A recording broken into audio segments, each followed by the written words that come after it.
Well, welcome back to another episode of Hawk Off the Press. My name is Madison Hricik. I am the Gazette Iowa football beat reporter, and we're talking football this time around because we have Iowa football's chief of staff, general manager, Tyler Barnes here with us. Tyler, welcome to the show. Appreciate you having me. Looking forward to it. Yeah.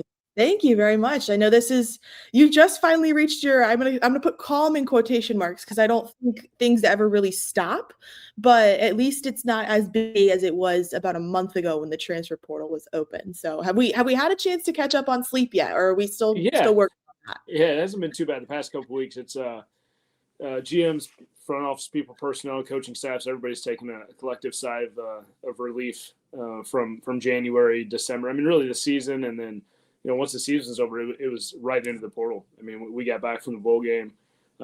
Most everybody had a day to kind of collect themselves, and we were trying to get ready for the upcoming portal and getting guys on campus. So there really was no break, but it was good. It was a productive month in January, and our coaching staff, our personnel staff, everybody did a great job. Kind of identified what we were looking for. We wanted to go out and had guys that had production, also guys that had years of eligibility left. And I think we kind of did that across the board, bringing in, 16 transfers. And on top of that, too, we had 14 high school kids that started with us in January. So 30 new faces around the building, which is exciting. It's always good to get the guys back on campus, get them working out, and just get the building buzzing a little bit again after, a couple weeks where we don't have any of our players here and it's kind of quiet and lonely around here. When you talk about a quick turnaround, the bowl game was on New Year's Eve and the transfer portal opened January 2nd. So it was quite literally, like you say, it was one day. It's not an exaggeration. I mean, did you sleep at all at that point, or did you get any sleep? Did you get to see anybody before chaos really erupted? It was like a 2-week, it was like you were sprinting a marathon, so it was hard to come up for air for a little bit, but it wasn't just us. It was everybody around the country. It's a different time. Last year we had a window in December and then a window in the spring. This year, we changed to having just one window in January. So we kind of knew it was going to be chaotic. The biggest thing, thankfully Coach Ferentz understands, you have to have urgency in the portal, but you also have to make sure you're still calculated and you have to have some patience with it too, right? There were some guys we took late. There were a few guys we had to get on early right away and some guys that kind of popped up late. So, there's no manual on how to handle the portal, and you never know who's going to go into the portal. You never know who's going to have interest in coming to your school. So, but thankfully, it's I think we kind of had a good game plan going into it, and with the help of all of our staff, our strength staff, Coach Ferentz, our personnel staff, we were able to pull together a class that we feel pretty good about and a class we're excited about. Well, one of the things I'm going to bring up here is right before everything kind of started slowing down for you guys, you put out a tweet. I think it was a Saturday night, a couple days before the portal closed. And you had just basically said, like, all right, we had 3 big signees today. I'm going to bed. And the reason I mentioned that is because you kind of touched on it. This is the first year where there was just 1 2-week portal window. And with this being your 3rd year on this staff, how different was that approach for you guys? Did you feel like you needed to do more preparation up front during the ReliaQuest Bowl prep? Or did you guys kind of go about it business as usual and almost kind of take hits and changes as they appeared? Yeah, I mean, it's, the entire bowl prep, all we were doing was watching guys. And, it's changed. Obviously, the portal didn't open up until the 2nd, but there's a lot of guys that put out their intentions that whether it's the players themselves or their agents that, so-and-so is going to hit the portal. So you're trying to watch and evaluate as many guys as possible, and you're trying to really make sure the needs that we have, the positions we're trying to target are still the same positions because, things are fluid throughout the season. Every year before, even right now, we kind of have budgeted what we want to take in the 2027 class, and we kind of have budgeted what we want to take in the portal. And that can change as guys in our team rise and these young guys kind of continue to develop. Maybe you don't have a need like you thought you had. So you're always working on the class. You've always got an eye kind of forward towards that. But until it opens, it's just it's always chaotic in the portal window. This was definitely the most chaotic year I've experienced so far. And I think moving forward is probably going to continue to be the same. But the biggest thing is just, again, not rushing, not panicking, just being patient, but also operating with a sense of urgency to kind of make sure we're identifying and attacking the needs that we have. And then when you get guys on campus, it's a 24-hour interview. Obviously, bring them out with an offer, but you're still trying to figure out if this is the guy you want. And in the meantime, you're trying to talk to the schools they were coming from. You're trying to talk to people that know them or have touched them just to get an idea on who the kid really is. It's speed dating on steroids is what it really is. That's a good analogy for it. I like that. Speed dating on steroids feels like makes a lot of sense. You mentioned this earlier. It was also something that you mentioned when you guys formally announced the class of 16 transfer portal entrants that you guys ended up signing. You mentioned a priority was eligibility with this transfer portal class. I was curious, why was that such a priority, knowing that, you had a lot of guys with a lot of development that you guys had created previously? I'm looking specifically at the defensive line when I say this, just with how mature that position group was. But what drew you guys to going for athletes that had maybe 2, 3, even 4 years rather than a few 1-year transfers, and focusing more there? Yeah, I mean, we only took of the 16 guys, only one guy's got 1 year of eligibility. Everybody else has 2, 3, and a couple guys even have 4. The biggest thing, we're still a developmental football program, right? We want to build a roster as much as possible through the high school ranks, right? The high school ranks is essentially our draft when you're talking NFL, and then the transfer portal is like free agency. And for us, we lost 28 seniors last year. I mean, we were a really, really veteran team. This year we have 11 seniors, so it's a completely different roster. And for us, if you have to take a 1 year guy, it's fine. It's not the end of the world, but we don't want it to be just, each year we're going to taking a 1 year guy and kind of band-aiding what we have or patchworking what we have. We want to be able to bring in guys that we can continue to develop, guys that have a chip on their shoulder, guys that are hungry to learn, guys that have an appreciation for how we operate and who we are. Hence why we took a lot of guys from the FCS ranks, group of 5 guys. That's kind of how we're always going to be targeted. If you would have told me at the beginning of the portal we're going to get all these guys with multiple years left, I'd have been like, yeah, it's probably going to be tough to do. But it just kind of fell out that way, and we're pretty excited about it. Just being able to get in our program and have some stability and continuity with those guys with more than just 1 year left, I think is always important if you can do it. Mhm. And you kinda touched on it, so I'll mention this, but, Cooper DeJean was on the Pat McAfee show yesterday, and he actually was talking about how he's always viewed Iowa as kind of he calls it the NFL factory because it is built like an NFL program. How much pride does the program take in that, especially from a recruiting standpoint, and saying, we've got current NFL players looking back on their time in college saying that this school truly did have an NFL feel, and it prepared me for that next step? Well, yeah, it's always going to be important, and that all starts with Coach Ferentz. That's his vision.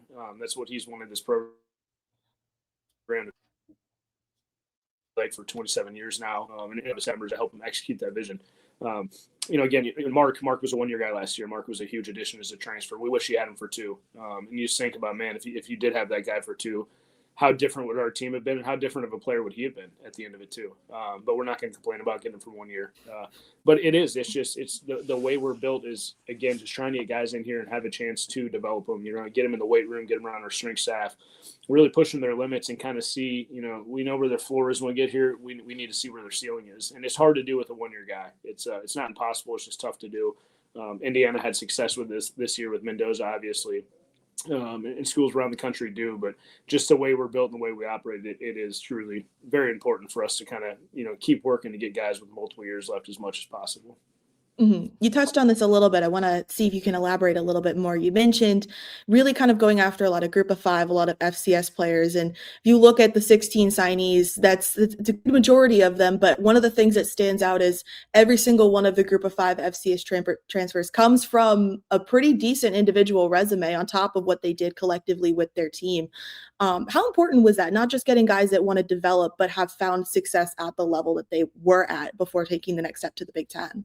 Yeah, production is huge. It's the number one thing we're looking for in the transfer portal. There's a guy, maybe 2 in this entire class that maybe didn't have the numbers as most of the class, but usually, some of those guys are guys we recruited out of high school, guys we knew very well, guys we felt strongly about. So, every once in a while we'll kind of go that route. But for us, if you don't have production at any level you're playing at, what's this? Why would we think you're going to come and elevate our roster and be better than the guys we currently have here? So it always starts with production, and I think you're just looking across the class and student quickly. I think we had 4, almost 5 FCS All-Americans, guys that they were productive, but they did it at a really high level at their schools. Guys that were playing deep into the playoffs, and again, guys that came from programs we have some familiarity with, programs that we know people on staff that we can kind of do background checks and just really dig into their work ethic, who they are, how they operate in the building.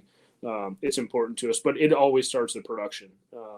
If you're a 5-star kid that's going to a school for 3 years and you haven't played, that scares us. Like, why haven't you played in 3 years? We'd much rather take a chance on a kid from a lower level school that's been on the field and played a high number of snaps and really excelled at a high level that way.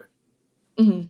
You've mentioned we and us a few times. I remember during signing day, you made sure that you weren't the one getting all of the credit for what your recruiting staff has been able to do. How has the rest of the staff been able to help kind of make things a little bit easier? I know you're kind of the point person when it comes to all of this, but we also know that you're not alone as well. So what has it been like kind of having Yeah. the support network around I you? mean, we've got an awesome staff. Scott Southmade's been here 20 plus years, our director of player personnel. Matt Spalding's been here almost 10 years, our director of recruiting. Rhett Spines has been here 2 years. He's our director of recruiting research and strategy. And then Delana Cadell just joined us literally week 1 this year. She was here as a student before, but she was at Wisconsin, and we stole her from up there. So, this is the first year I've really been, I wouldn't say hands off in the process, but I really delegated a ton of what my responsibility used to be. And I'm not a control freak, but I never wanted to do it because I want to make sure things are done exactly how they're supposed to be done. But the staff we have put together this year, I mean, they've made it so much easier for me to focus on some of the other things I have to focus on in this new role as a general manager and the new era of, revenue sharing and roster management. So without them, I'm only as good as my staff is. So without those guys, I mean, I have no chance. And they've been rock stars. And they're getting a well-deserved little break here in February as well, which is good. So we can recharge and get ready for the madness that starts in March. I was gonna say you guys have a little bit of again, I go back to break in air quotes because things don't really ever stop in college football. But how nice is it to be able to kind of finish the football season, finish all of the ReliaQuest bowl prep, transfer portal windows closed, and be able to say, okay, we can catch up. I know you and I were talking about the basketball teams before this too. Is your mode of keeping up with sports right now? Yeah, it's really the first year. We've always had the transfer portal. It's obviously it's changed over the past few years with the windows, just coverage on media side of things, and obviously you throw in money and revenue sharing and collectives before. But this is the first time really ever that right now we know who our roster is locked in. We know exactly who's going to be here through the spring, through the summer, through the fall. Last year we didn't know that because we had a spring window. So you're still kind of re-recruiting your guys. You're doing it all year anyways, but last year with 2 windows, you're doing it at the end of the year and then you're doing it throughout the spring too. And you kind of wonder, all right, who's going to leave in the spring? Is there going to be surprises? This is nice where we know exactly who we have. I think it's healthy for the sport to have 1 window. I think it's great for our staff, our coaching staff. And again, they know exactly who they have. They can really get a head start on the football side of things and kind of just educating our guys and getting into the installs and whatnot. But it's February, it doesn't ever stop. We can't have any kids on campus this month, which is good. I mean, you want to be around guys, but it's nice to have a little break. But you're still texting kids nonstop. You're still taking phone calls. You're planning for who's going to be here in March for spring ball visits. You're already starting to plan official visits in June. It really doesn't stop, but it's nice to, at this point in time, to shift back to just mainly purely high school recruiting. Right now, the focus is on our 27 class, and we won't even worry about the portal until at some point, maybe in August, September, we'll kind of start circling back to that. But it's nice to have just that singular focus on the high school guys and trying to fill out our class. It's going to be pretty small, but trying to fill out that class and add more guys to the boat next year. Well, and one of the things that you mentioned a couple minutes ago that is the benefit of not having to have as many people on campus right now is that you get to worry about the ones that are on campus and you get to bring in the 30 new athletes, the 16 transfers and the 14 true freshmen who started a semester early. What's it like getting new faces in the building again? How is it getting to interact with them more? Yeah, it's always exciting. They're working out and they're in the weight room. They're lifting, they're conditioning right now. So you're not seeing them do a whole lot yet. But it's like you have 30 new toys. And you want to see how cool are these toys and what can they do and are they what we thought they were going to be. Obviously, we don't start spring football until March, but you get an idea in a sense just being around the kids and kind of seeing them lift and whatnot. But it's always fun to add new guys to the building and get new faces in here. It's unique. We had a really special class last year, seniors. 28 guys that, we've got 9 guys that are going to be in Indianapolis for the combine. I think this year will likely probably set a record for most draft picks in 1 year under Coach Ferentz. I mean, it was just up and down the entire class. It was a special class. So it's always bittersweet seeing those guys leave, even though some are still here working out in the building and most will be back here in a few weeks as they get ready for a pro day and keep training until the draft. But it's bittersweet seeing those guys leave, but then, you kind of come back to having a different type of energy when you get all the new guys in the building and get them working. So it's a cycle, it happens every year, but I know our coaches are always excited to get guys here and just kind of see what they can do and see how we're, going to shape this next team for next season. How often do you get opportunities to really have one-on-one interactions with some of these athletes after they've committed to Iowa? Is it kind of a I'm just another face in the building after we've talked for a while, or do you make some kind of effort to sit down with them pretty often? Yeah, I mean, all the time. It's, that was one thing we kind of talked about with the administration when all this had started, and kind of being in the general manager role and the guy that's really handling negotiations is your relationship with the athlete's going to change. And I really don't think it has. I try and be as personable as possible. A lot of these guys, whether they're transfers or high school kids, I've known since their sophomore year in high school. Like, I know their families well. I'm just another resource for them. My door is always open. Rarely shut on a phone call. I want to make sure that guys know when they're passing through the hallway, if they have anything, if they want to sit down and just come talk, if they want to talk ball, they want to, yesterday I had a few guys in here talking about finances, the stock market, 401ks, how to handle their money. I want to be a resource for whatever they need help with.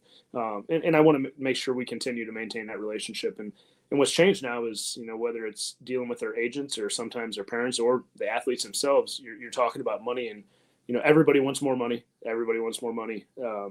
Unfortunately, we can't give everybody more money. We have a budget we have to stick to, but I want to make sure those conversations they don't affect where our relationship is and where it's going with these guys. Right? They know. I think the biggest thing I want them to know that I'm always there for them. I'm always going to have their back, and whatever I can do to help them out on the field, off the field, getting to the NFL, like that. That's what all of us in this building are here for. And that's the thing I love most about my job, is just being able to have these relationships with these guys, their families, and getting to know these guys much different than you guys, the fans, the media gets to know them, right? Because you get to interview them, right? But for the most part, you see them behind a helmet, and we get to see them every day in their element and really get to understand and know who they are. And that's one of the best parts about this job, without a doubt. Well, and that's why us as the media often trust so much of what you guys say when you say that this person has this kind of personality and this is what they like to do, is because you guys see them a heck of a lot more than the fan base than we do too. So it makes it that much more interesting to learn about some of these athletes. Speaking of athletes that we want to learn about, was going to ask you, you guys just announced 2 additional signees to your freshman class. Obviously was a little later because of the signing day was back in December for the freshman class, but I was curious if you could elaborate a little bit on Eli and Maddie, who both put pen to paper just a couple hours ago, I guess now. Yeah, it's Maddie actually he committed a couple weeks ago. It was in the midst of the chaos in early January, but long snapper from the St. Louis area who were excited to get here and get rolling in June. And then Eli Campman, obviously well-known name. Dad Aaron played in the NFL for quite some time.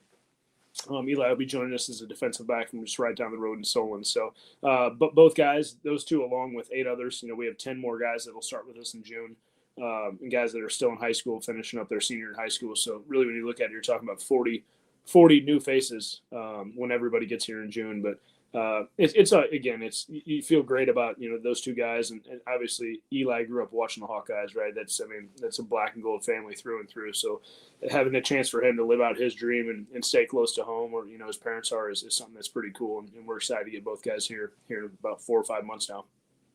Well, it feels like it's been a lot closer than 4 or 5 months, especially it's February 5th today. So we're exactly 7 months out from the first football game of 2026, if we can believe it or not. Does it feel like now that the schedule's out, like we just said, there's 7 months until kickoff, does it feel like there's a football season looming? Are you still trying to enjoy a little bit of respite? Like what are your vibes sitting in February and how things are kind of coming at everybody? Yeah, it's there's always lulls when players aren't in the building. It's because in January players aren't in the building, our coaches are out recruiting, so it's pretty quiet and lonely in here. Honestly, it's myself, our support staff. There's some coaches in and out depending on who's on campus, but it's always exciting when guys are back in the building, because there's a different buzz, right? And there's just a different vibe and energy in the building when all of our players are here. And it won't really feel like football season's close until we really get on the field and start working and get into spring practice. But again, it's without our guys here, man. It's not the same building. It really isn't. They just the whole energy changes when they're here. So it's good to get them back. I know they're working their butts off down in the weight room, and it seems like everybody's off to a good start so far. And and the new guys have integrated well. You know, the returning guys, the veterans, have done a good job of kind of throwing their arms around the new guys and helping lead them. And that's something, you know, we try and, you know, make sure we always have with that culture, and it's important to us. But it's always fun to see how guys just kind of blend in and keep working and join the older guys. I want to go back to talking about Campman a little bit because of how familiar that name is to this fan base. Not the first time that we've seen a father-son kind of leading each other, going through this program together, especially under Kirk Ferentz. Definitely not the first time that we've seen it. Definitely won't be the last either. But how fun is it to be able to know that, you know, you're recruiting somebody that understands the history, understands the expectations because they had a parent that lived through it and maybe didn't know just because, you know, they've watched Iowa football on TV their whole life. Yeah, I mean, it's huge. I mean, you love recruiting kids regardless of where their parents went that were college athletes, right? Because they understand the grind. They understand just a little bit better just the process of being a collegiate athlete. But when it's you know, kids that their dads played here or their moms went to school here, it's always huge. And you know, that's the beauty of Coach Ferentz being here 27 years, going into year 28. Was here, you know, 9 years in the 80s. There's a lot of alumni that when they come through the building, it's the same staff, it's the same people that coached him, it's the same head coach they had. So they have a different trust and belief in the program and the head coach, and that's always huge. And it helps too. And you know that recruit has grown up watching Iowa games every single Saturday and has Hawkeye posters in his room and a ton of Iowa gear, and has had a chance to be around the program and kind of hear about it on, you know, maybe a daily basis from their parents. It's always a good thing. Just coming in with the understanding of how we operate, who we are, how important our culture is, how important that locker room is to our success and the way we're built. It's a big deal, a real big deal. Mm-hmm. Well, one thing that Iowa football has always been is consistent, and something that we didn't get a ton of talk about this during National Signing Day, but I wanted to ask you here. Iowa's always had a consistent effort to make sure that they still bring on preferred walk-ons, even with all of the changes, the roster limits, things like that. With the history of success that you all have found with a lot of these preferred walk-ons, why is it so important to continue to give guys who might not get a scholarship offer from the University of Iowa a shot to still be able to wear a Hawkeye jersey? Yeah, I mean, our walk-on history and tradition here is it's pretty well documented. I mean, it's a huge part of our fabric of who we are. You know, any given year there's going to be, you know, 3, 4, 5 walk-ons in the two deep. You know, there's guys starting that started as walk-ons and ended up earning scholarships. Caden Weechin is an easy one to pick from last year, All-American, who we tried to get to walk on out of high school, and then eventually we got him to walk on out of JUCO. But for us, I think it's different too. Probably the way we approach recruiting walk-ons and the way we treat walk-ons. You know, we recruit walk-ons almost just as hard as scholarship guys. And when they get here, and we preach it to the kids and the parents before they end up committing to us, is that once you're in the building, there's no difference, right? Like there's guys in our team that don't know who's on scholarship, who are walk-ons. They have no idea, because when you get here, you're going to just be sitting at the same meals. You're going to be working on the same lift groups. You're going to be held to the same standards academically, socially, everything. There's no difference. One kid's maybe paying for his tuition, the other kid isn't. And then opportunity. You know, we don't care if you're a fifth-year 5-star senior or a true freshman walk-on. If you can help us, you know, we're going to put you on the field and put you in a position to help us. So that's something that's not going to change. It's been a little bit different with the reduction to the 105 roster count. Just the amount of walk-ons we take each year is starting to shrink.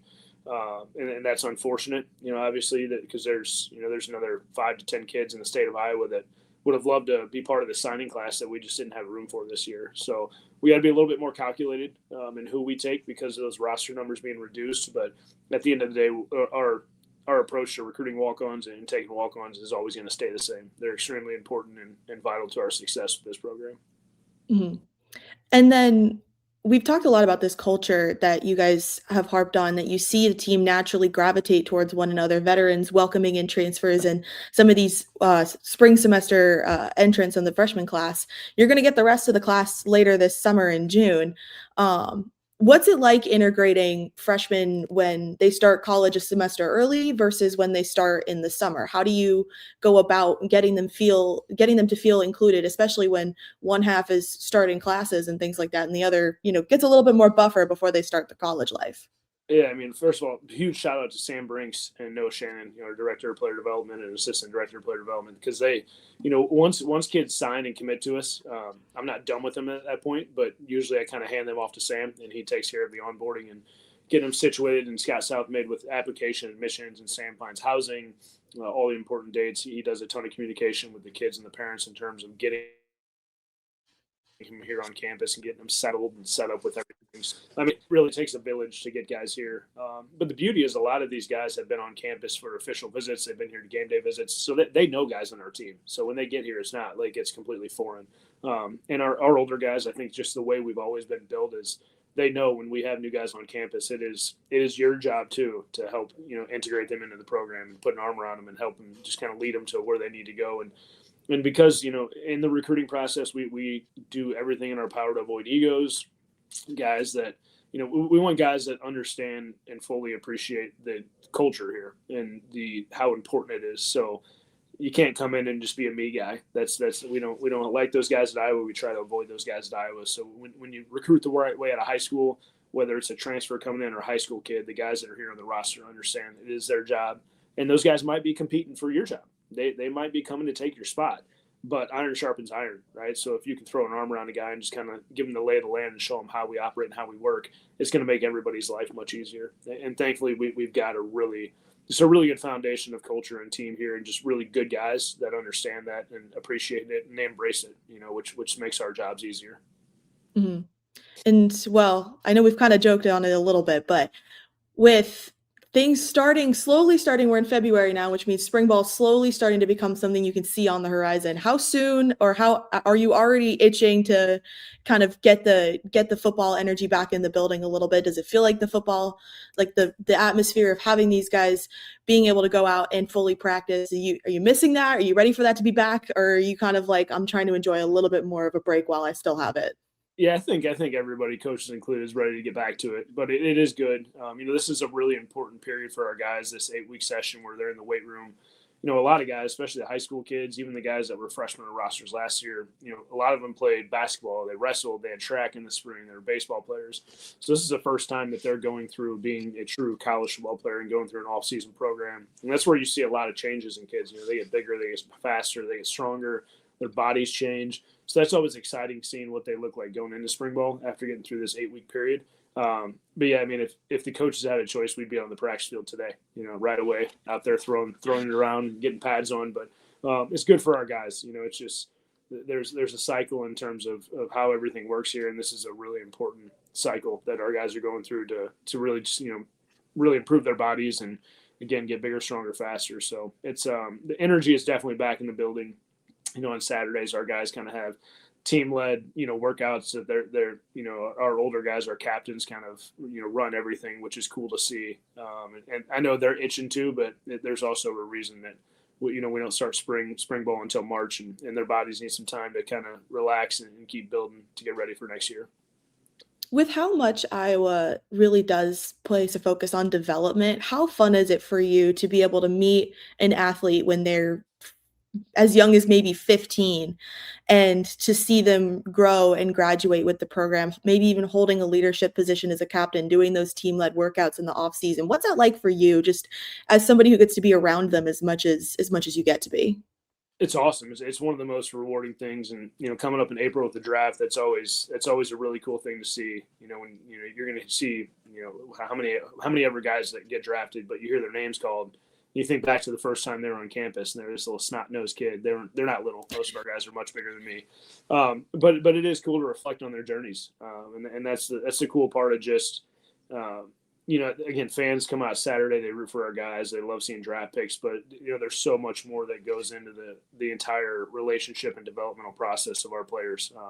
And it's really rewarding to see guys that come in and they work their tails off for 3, 4, 5, some 6-year guys, and then have a chance to realize their dream of playing on Sundays. And a lot of it's, you talk about Jennings Dunker, right? Just at the Senior Bowl last week, and Jennings is maybe the most unique individual I've ever encountered in my life, and I don't think we'll ever have anybody like him again.